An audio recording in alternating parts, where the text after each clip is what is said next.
here again.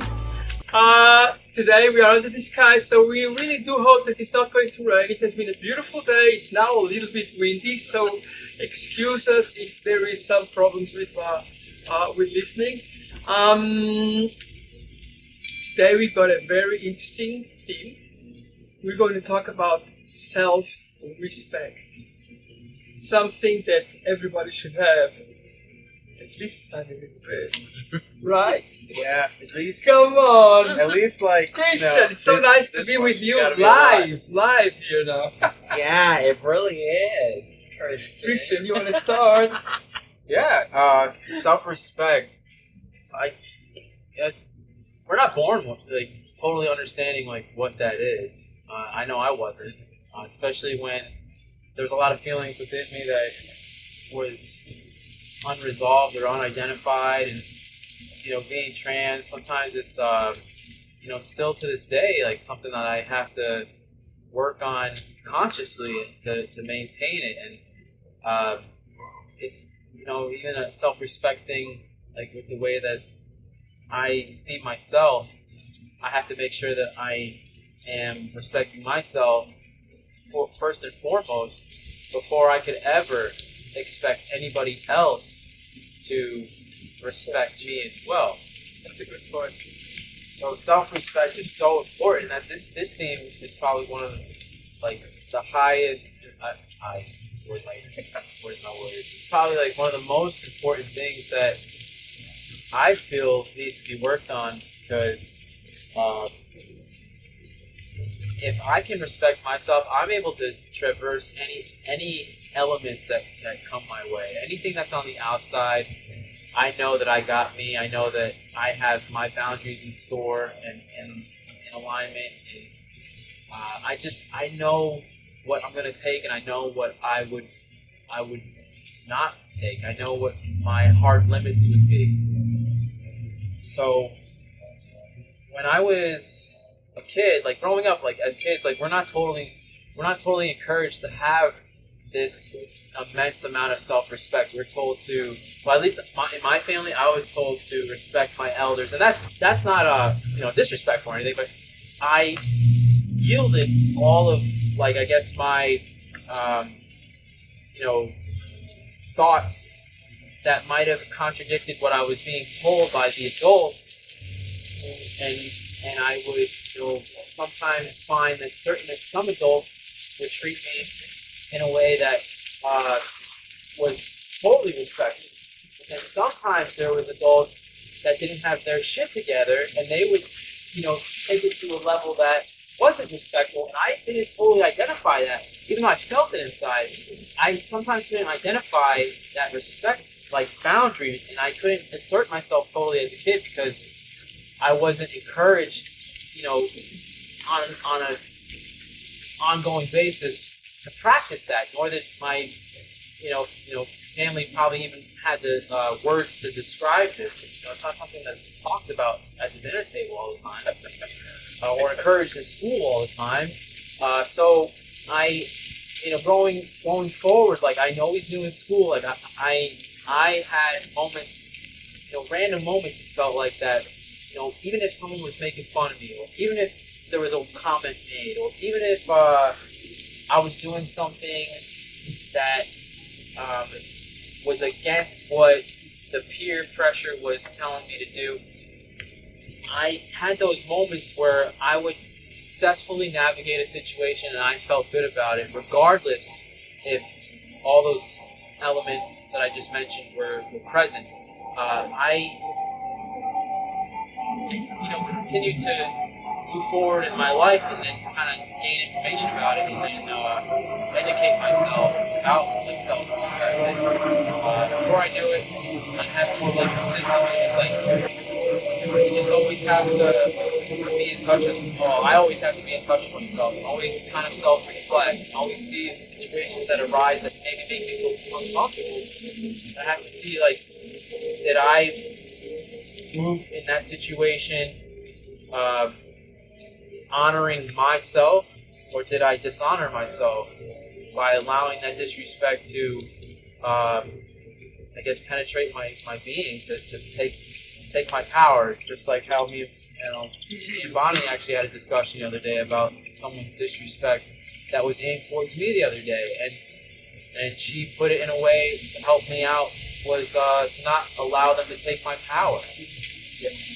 And the only way that I would have had that ability to not let somebody else take my power is by having such a strong foundation of self-respect already in place, which took years to develop.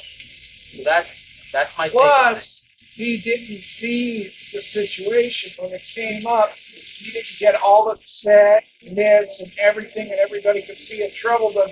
Where now he had a weak spot that could go after you. Yeah. You didn't do any of that. You didn't give any emotion, reaction. You just acted like it didn't even actually exist. Therefore, you gave it no energy. Therefore, for it to grow, you have to water it, and to water it is, if you feed it, it'll grow. But if you don't feed it, it'll fizzle out. The weed grows if you water it, and so does the flower.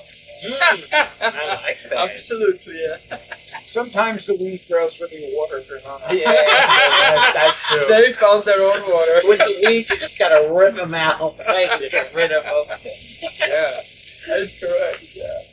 So anybody else Yeah, got anything to jump on with that? yeah. Well, I have to say, self-respect for me has always been a question of developing it, because you have to work on it. It's not something that becomes like that, You work on it because you made something which made you feel good. And I have to tell you, when you are a transgender person and you have not assumed your own self-respect sometimes is really cool, because you are not at peace with yourself. So since I transitioned, I feel that I've got much more higher volume of self-respect than before, because of the fact that I am at ease with myself and I love how I am. I mean, I think that is a very important point, since we are transgender people here, talk about our self-respect, and the transition is very, very important. But it's something you have to work on every day. And sometimes some people box you out, back again, do weed again. The weeds got through. The weed got through. Come on, buddy, can you tell something about that? It's like this. When you have self-esteem, now, we all have our bubble, or at least I do. And inside my bubble is my world. And if I choose to feel good about myself, when I get up in the morning, it's my face that's in the mirror. When I get in the morning and get out of the shower, I put my pants on, or whatever I'm wearing, one leg at a time. What I'm trying to say is, nobody pays my bills, I pay my own bills. So therefore, why should other people have an opinion as to my life, the way I'm living it, doing it, or whatever? The majority of the time when somebody puts you down, it's because they're trying to make themselves feel better with themselves, because they don't feel good with themselves. So true. Well, if you feel good with yourself and somebody's trying to put you down, but you're aware of what they're doing, they're just trying to make themselves feel better, there's a different approach to everything. And if somebody's coming off and they're being rude, try giving them a compliment. Try giving them a couple compliments. Try to give them maybe something that'll make them feel good about themselves, that they don't need to put you down over. And sometimes don't even waste your breath. I mean, if you want a headache, you can just go run into the wall real hard and knock yourself out and get up and you'll have a headache. So what I'm saying, when you're dealing with people, to try to convince somebody of something, it's not worth expending the energy. And if you just want a headache, make it simple. Hit the wall with your head. But the point, I'm just trying to be exaggerated, but believe it or not, it's just that simple.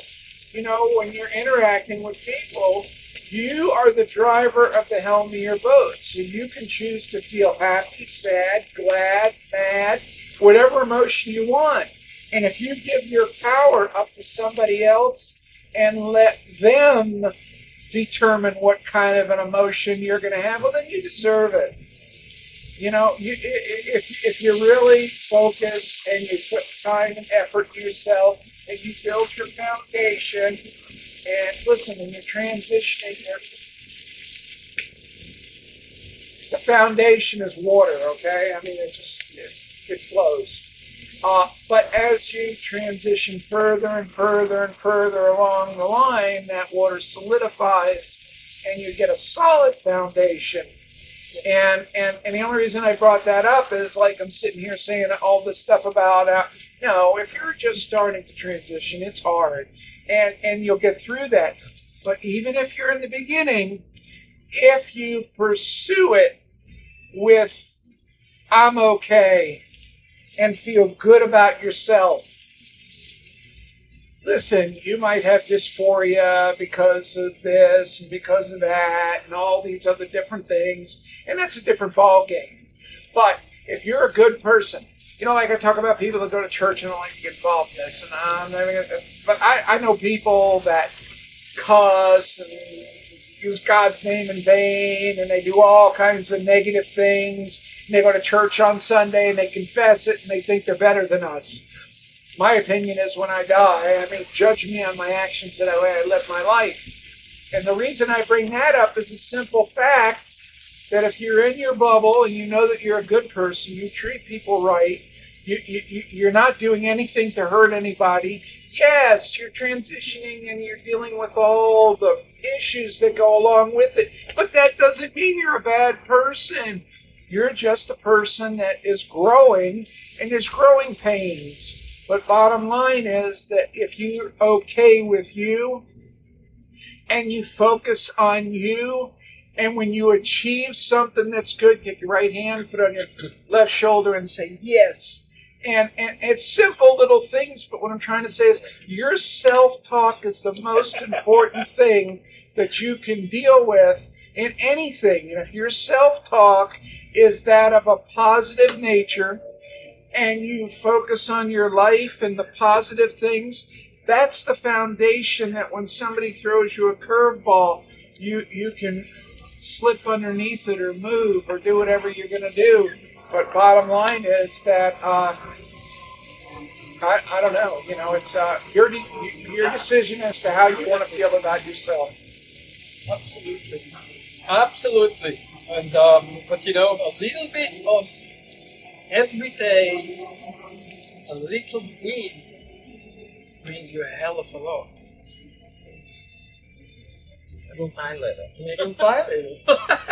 Well, I gotta say, first of all, it's great being out here with you all. We've been on Zoom for like almost a year. So it just feels good. And see, we all live in sunny South Florida. For the most part, it's sunny. And it's beautiful. It's beautiful. So we're here in South Florida, USA, and it's like we're taking advantage of the beautiful weather today. So for me, self-respect, wow. It's so important, and I think that I've grown into my self-respect. I could go way back to like as a child, and I think for most people, it's the foundation, like your family unit. It's the things you go through in your life that affect you and kind of affect your self-respect, like how you respect yourself. And for me, I know me being a little effeminate little boy, multiracial little boy who just like stood out like a sore thumb, and people like bullied, not only name calling but beating me up and stuff, and all through school it was really rough. That really it affected my self-respect. It really did, because when you're being treated a certain way by people, you start to feel bad about yourself. Like, it's almost like I was blaming myself for being the way that I am, And then also my family unit. My father, God bless his soul, I'm so thankful for the good things and the way he impacted my life in a positive way. But my dad was an alcoholic, and I grew up in an alcoholic home. He was a functioning one, because, he went to work and provided for us. but I grew up in an alcoholic home, and it's a dysfunctional situation, and like you're always walking on eggshells. And for me, I could never do anything right for my dad, because now in retrospect, I know what it was. He was seeing the femininity in me before I even saw it in myself. So he didn't know how to really deal with that as a man, and so that affected me. I became like a yes person. I always wanted to I tried my best to make him happy and like to, keep peace in the home and do my part.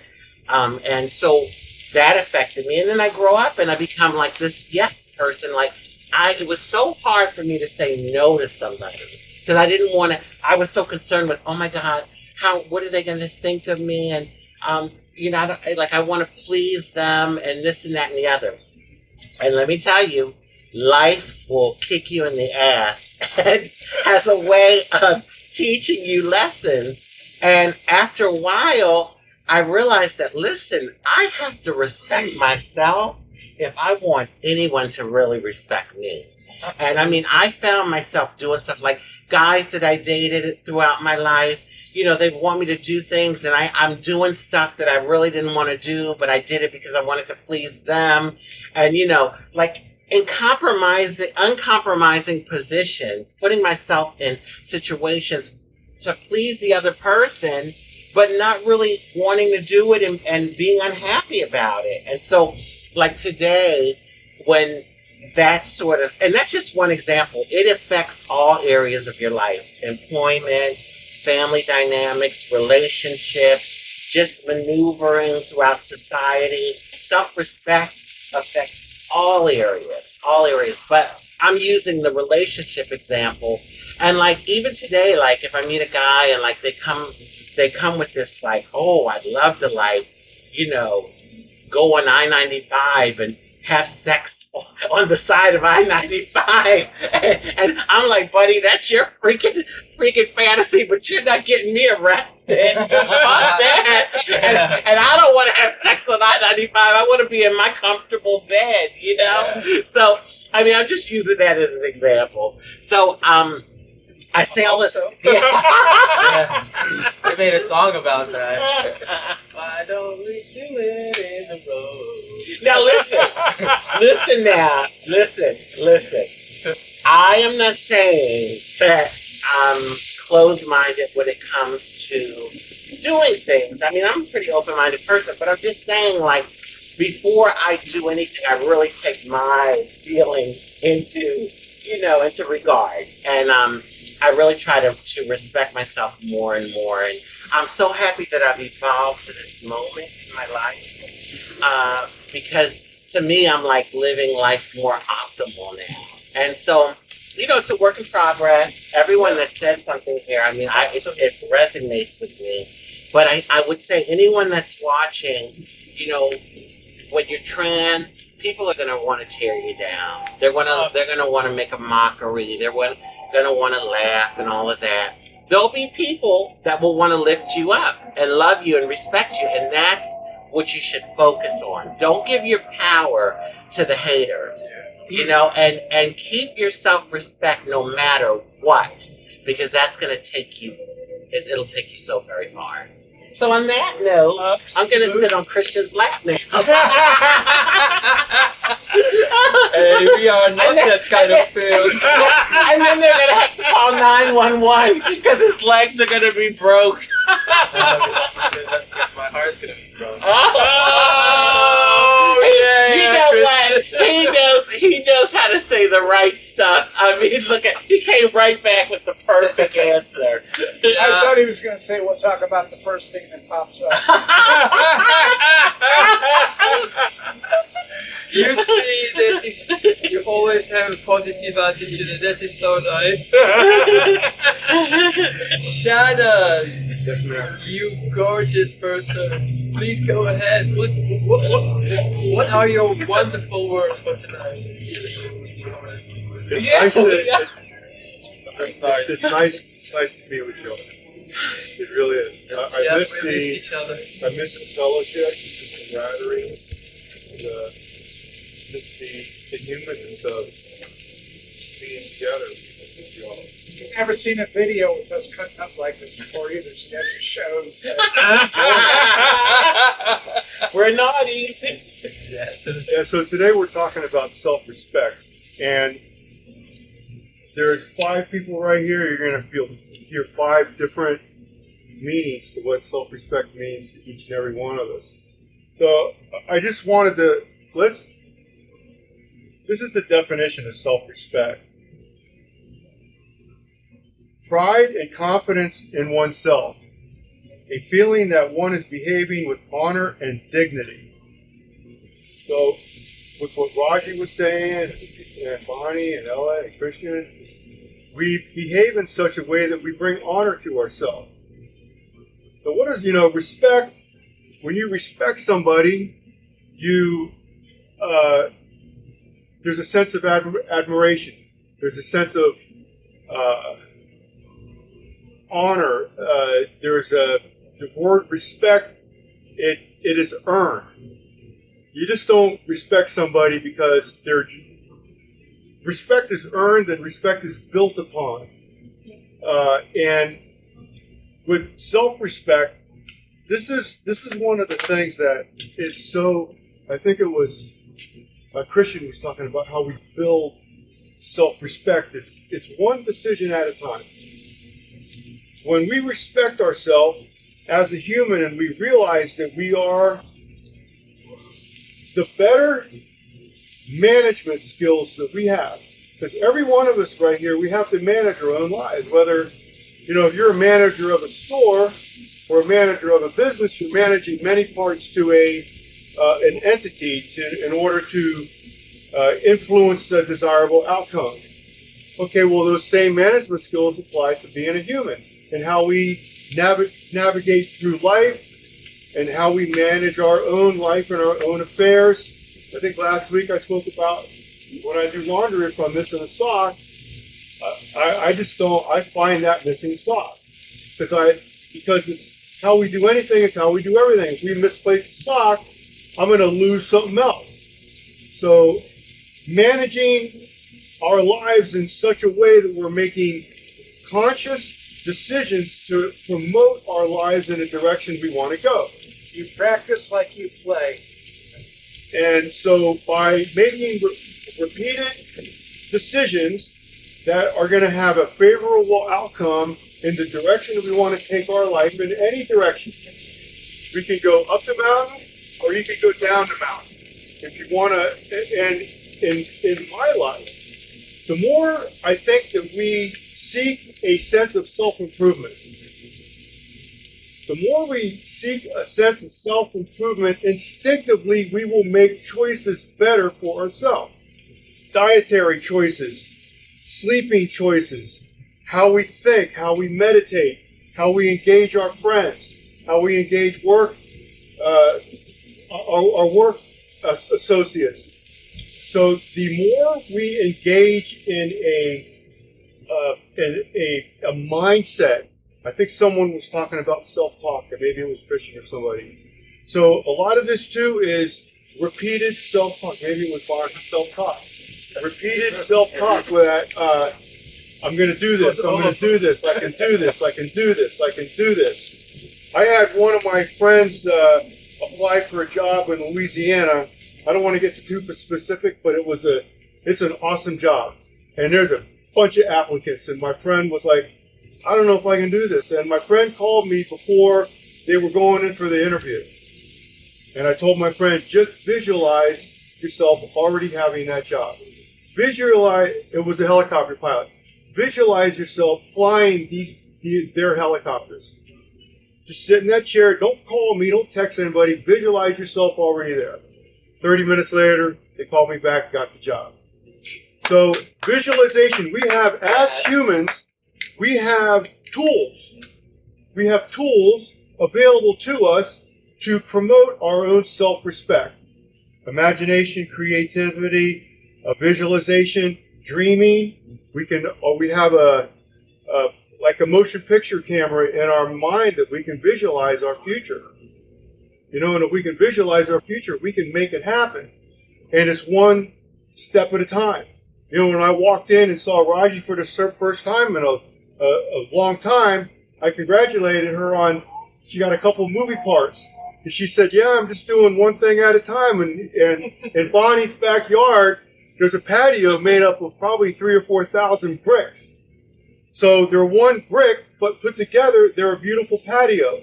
So the same with our mind. Repeated thought, repeated positive thinking, repeated making choices that are in our best interest. And there's one thing I wanted to add to that. There's a saying, I don't even know who said it, but make choices to promote what we want, not what we want now. We want to lose weight, but I want a pizza right now. Yeah. That's a good example. Make choices to promote what we want, not what we want right now. So a lot of times here's another word, and all these things, I think it was Raji, there's many components that make up the foundation for someone's life. The discipline is one of them. So there's all this tree of life that has many branches. Bonnie mentioned self-esteem, discipline. All these things are the tools that we have available to polish our sword or to engage in self-improvement activities. And self-respect to me, that's what that is. Those were lovely, lovely, lovely, lovely words. Thank you very much. Yes, and I think that when you tell one step at a time, I think that is very, very important. Because it's what you think, what you promote, what you visualize, your motivation, which brings you there, and it brings you actually self-respect. Because self-respect is the honest. Yes. Shannon. And you know what? I mean, it's always been there, but I just realized as we're all talking about this, that the more I respect myself, the more others will respect me. But even further is that I will, because I know the value of respect now, that I will respect other people to a higher degree, which enables me to have people comfortable around me, to have them trust me, to know that they can rely that I'm always going to treat them in the way that they like to be treated, the way that makes them feel good, that I'm honoring them. So, I mean, what better qualities to develop than self-respect if you ever want to become a leader? Because who the hell wants to follow somebody that is dishonoring them? Yes. I sure don't. I just realized that right now. Yeah. That craziest. I love it. I love talking about this. It is true, you know. You don't want to follow the persons which cannot respect themselves. That's for sure. See, that's on the principle of life is a mirror. We have to love ourselves before we can love someone else. Absolutely. We have to respect ourselves before we can respect somebody else. And so life is a mirror. If we project respect for those around us, we will receive respect back. And you had a brain moment. This is another thing. So there's a period, a progression of steps. There's respect, and then there's reverence. You can treat people with respect, and then take it a step further, like Christian was talking about. We can treat people with reverence. And that's another level of the whole, with the human experience, the depth from which we can experience something, the fulfillment of life, the degree in which we experience things, and the more colors that we see when we experience. Reverence is just another layer of a relationship with ourselves. We treat ourselves with respect. The next level is treat ourselves with reverence. And then that is the next step in our evolution of becoming a complete human. Is that word also when they say revered? Reverence, okay, so treat people with reverence. There's now, I recognize your spirit. I recognize you as a holy entity. I honor you. I honor your existence. Yes. That's taking it to a whole other level. Namaste. Not right. I see the God in you. You see the God in me. Like, it's like, yeah. Oh, that's so powerful. Yeah. That's powerful. Yeah. With those words, Yes. I think that we had really a very, very interesting evening. And It's probably 70, 71 degrees. The sun isn't out. The wind is blowing. Life is good. oh wow. Yes, it is. Life is good. Anyway, people, do you have anything else to say? Yes, it's good to be back together. Oh yeah. Yes. That is certainly good to be back together and, be positive. I mean, the beautiful outside of Florida. Oh my God, this is the South Florida I love.